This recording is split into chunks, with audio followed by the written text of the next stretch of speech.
प्रकृती लवकरात लवकर सुधारावी यासाठी डॉक्टर तर प्रयत्न करीतच आहेत, पण शिवसैनिकांच्या प्रार्थना, अभिषेक, महाआरती सुद्धा सुरू आहे. अगदी तंत्रमंत्राचा आधार सुद्धा घेतला जातोय. रांचीहून आलेले रोहिणी विद्येचे जाणकार गुरु अरविंद सहदेव हे सुद्धा बाळासाहेबांना लवकरात लवकर बरं वाटावं यासाठी प्रयत्न करतायत. अरविंद सहदेव यांच्या मते 2 दिवसांपासून मातोश्रीच्या जवळ सकारात्मक ऊर्जेचा प्रवाह वाढलेला आहे आणि त्यामुळे बाळासाहेब लवकरात लवकर बरे होतील असा विश्वास सुद्धा अरविंद सहदेव यांना आहे. अभी जो हम मातोश्री में गए थे और वहाँ का भी जो मैंने एनर्जी को देखा, और 2 दिन पहले भी हम गए थे, उस समय जो एनर्जी की लेवल थी और आज की जो लेवल है दोनों में बहुत फर्क है. और आज की जो पॉजिटिविटी है उससे हमारा जो लिपि है, हमारा जो ज्ञान है इस रोहिणी के ऊपर में, इसमें इस तरीके की जब एनर्जी आती है तो अच्छा होता है, हेल्थ के दृष्टिकोण से अच्छा होता है. और हमको लगता है कि जो साहब हैं वो अच्छे ठीक हो जाएंगे, जो फ्लो होगी वो अच्छी होगी, और जो चीज़ें हैं जो उनको मतलब रोक रही है सब चीज़ों से, वो चीज़ खुलेगा और वो ठीक होकर फिर वापस आएंगे.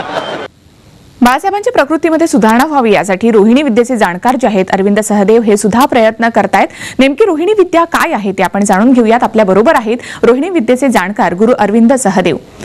नमस्ते अरविंद जी. नमस्ते अरविंद जी, रोहिणी विद्या क्या है, किस तरह से इसका जो विधि है वो किया जाता है?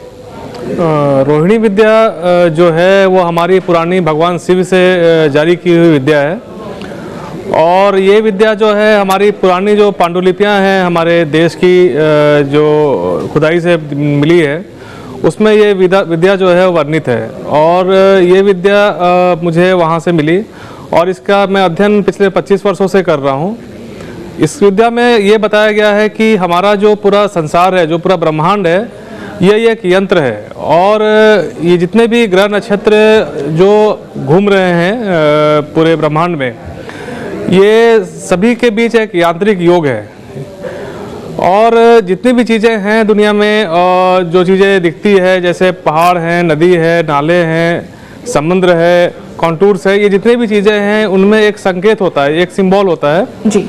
और ये सिंबल जो है वो अपनी जो एनर्जी है, जो नेगेटिविटी है या पॉजिटिविटी है, या एक ये जो मैग्नेटिक इफेक्ट है पूरे ब्रह्मांड का, उसको ये कंट्रोल करता है जी. तो इसमें कहा गया है कि जब जब इन संकेतों को छेड़ा जाता है, जो हमारे रोहिणी में दिया गया है, जब जब इन संकेतों को छेड़ा जाएगा तो हमें इसके परिणाम जो है गंभीर देखने को मिलेंगे. तो इसमें ये भी दिया गया है कि जैसे आप देखेंगे बड़े बड़े परमाणु एक्सप्लोजन हो रहे हैं, जो बड़े बड़े देश हैं, बिल्डिंगें बन रही हैं, हाई राइज बिल्डिंग बन रहे हैं, उससे क्या हो रहा है कि जो सांकेतिक जो समीकरण है जो ब्रह्मांड में दिखती है ऊपर से, वो समीकरण जो है वो उससे वो डिफरेंट हो रहा है, वो छेड़छाड़ उसमें हो रही है, जिस कारण से वो जो नेगेटिव जो एनर्जी का जो बैलेंस है वो बैलेंस डिस्टर्ब होता है जी. तो अगर हम कहीं ऐसे जगह पे हैं जहाँ पर जो एनर्जी है वो नेगेटिव में हमारे पास आ रही है, या तो हमारे इर्द गिर्द कोई ऐसी बड़ी इमारत है या ऐसी कोई चीज़ है जो हम नहीं जानते हैं जिससे वो बैलेंस ख़राब हो रहा है उस चीज़ का, तो उसका असर हमारे शरीर पे पड़ता है. और उस चीज़ को हम रोहिणी के माध्यम से, रोहिणी में जो अभी अपने स्क्रिप्ट देखा स्क्रीन पे, वो स्क्रिप्ट में जो लिपि दी गई है उसमें बहुत सारी चीज़ें बताई गई है, जिसके माध्यम से हम इस जो एनर्जी का लेवल है और उसको हम कंट्रोल कर सकते हैं. जी. अरविंद जी, मतलब पॉजिटिव एनर्जी है उसको संजोगना और निगेटिव एनर्जी है उसको दूर करना या उसको नियंत्रण में रखना, ये काम करते हैं रोहिणी विद्या. जी जी. जी. अरविंद जी, आपने बाला साहब के स्वास्थ्य के लिए भी ही ये रोहिणी विद्या जो है उसका जो विधि किया था वहां पर, उस बारे में बताइए. जी जी. और मैं 2 दिन पहले भी वहाँ पे गया था और मैंने वो देखा था, मैंने जांच की थी कि जो वहाँ पर एनर्जी का फ्लो है, जिस तरीके का फ्लो वहाँ मुझे मिल रही थी वो बहुत नेगेटिव थी.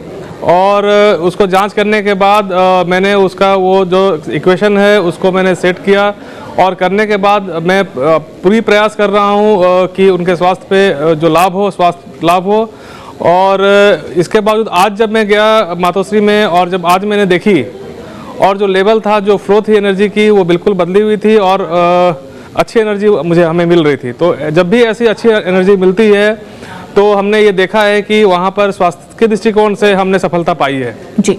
अरविंद जी, हमने देखा है कि मातोश्री के बाहर जितने भी शिवसैनिक हैं वो प्रार्थना कर रहे हैं, अभिषेक कर रहे हैं, वहाँ पर महाआरती भी शुरू है. तो एक पॉजिटिव एनर्जी जो है वहां पर, सकारात्मक ऊर्जा जिसे कहा जाता है, वो वहां पर संजोगी हुई है, और उसी का बल है कि शिवसेना प्रमुख बाला साहब ठाकरे, उनका स्वास्थ्य जो है वो सुधरते जा रहा है. आपने क्या ऐसे प्रैक्टिकल वहां पर किया था, क्या प्रैक्टिकली आप यहाँ पर दिखा सकते हैं? प्रैक्टिकली मैंने वो किया था, जो आप देख रहे हैं अभी टीवी पे वो आ रहा है वो चीज़।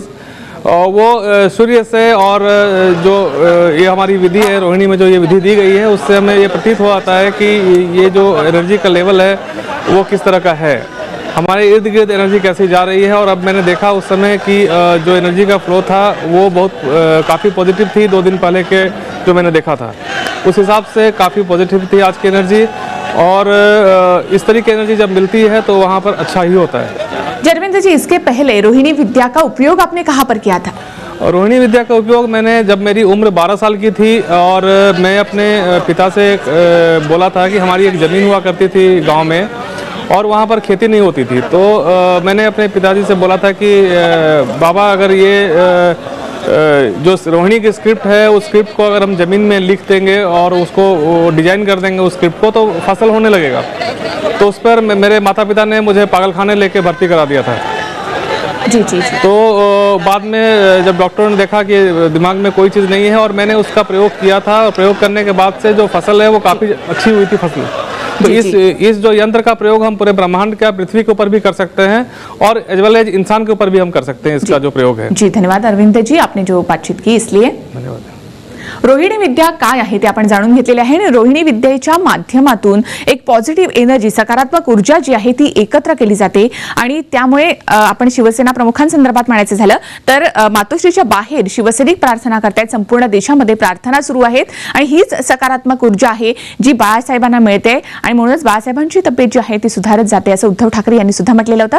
बुलेटिनमध्ये आता वेळ झाली एका छोट्याशा ब्रेकची।